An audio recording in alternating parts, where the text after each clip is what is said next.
Судьбы персонажей романа Хемингуэя «По ком звонит колокол» Кольцова и Андре Марти переплетены в жизни больше, чем в романе. В 1934 году Кольцов и Марти в фаворе у Сталина. После ареста редакции сатирического журнала «Крокодил» по обвинению в антисоветской агитации Кольцов становится главным редактором «Крокодила».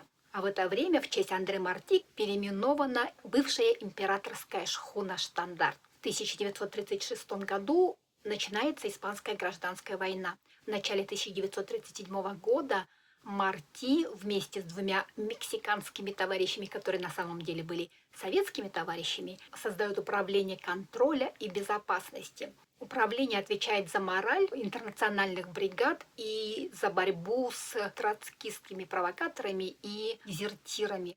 Война уже идет второй год, и мораль в интернациональных бригадах падает.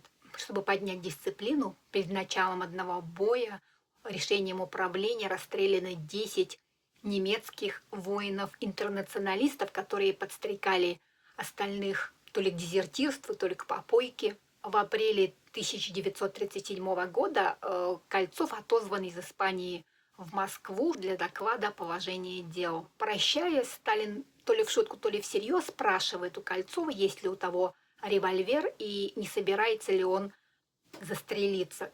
Кольцов напуган, но тем не менее в июле этого года он выступает с речью, в которой говорит, что быть на передовой борьбы с предателями, врагами народа и шпионами – это вопрос чести для советского писателя.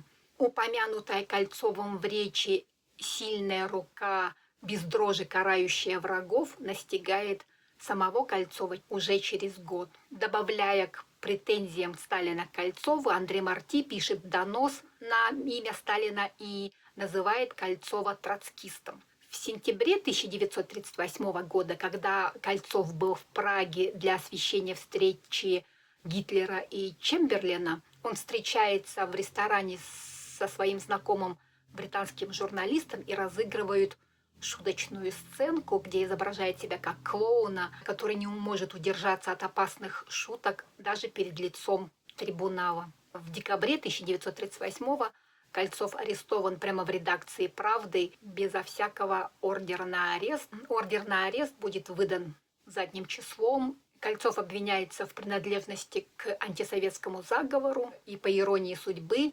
проведению антисоветской агитации. Допрос ведет Берия, и Кольцов оговаривает 70 человек. Перед трибуналом Кольцов отказывается от своих сделанных под пытками показаний, но его все равно расстреливают. Это происходит 2 февраля 1940 года.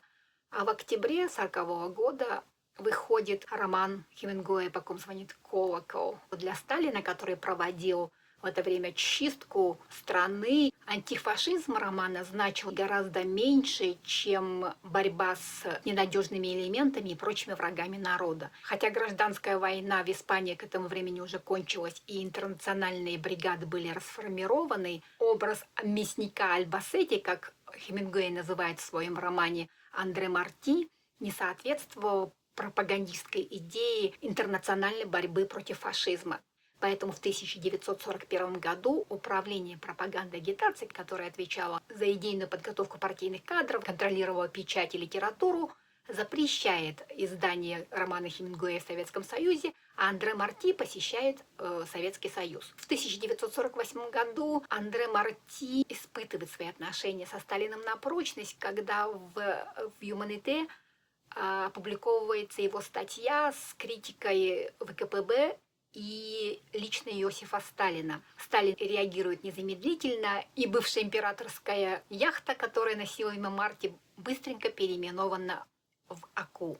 После смерти Сталина Михаил Кольцов реабилитирован. Это произошло в 1954 году. В 1956 году выходит постановление о преодолении культа личности и его последствий. Это происходит в июне, а в ноябре Андре Марти, уже 70-летний, умирает от рака легких, заклейменный как отступник от идеалов коммунизма. В 1962 году, во время хрущевской оттепели, роман Хемингуэя наконец публикуется, но малым тиражом и с предисловием о не совсем правильной трактовке некоторых образов антифашистов.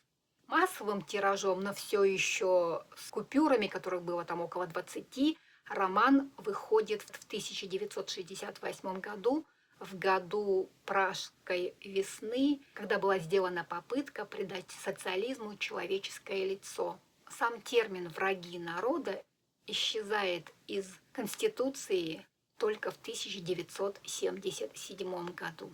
Так что художественная литература, хотя и редко верна фактам, но чаще всего отражает жизненную правду.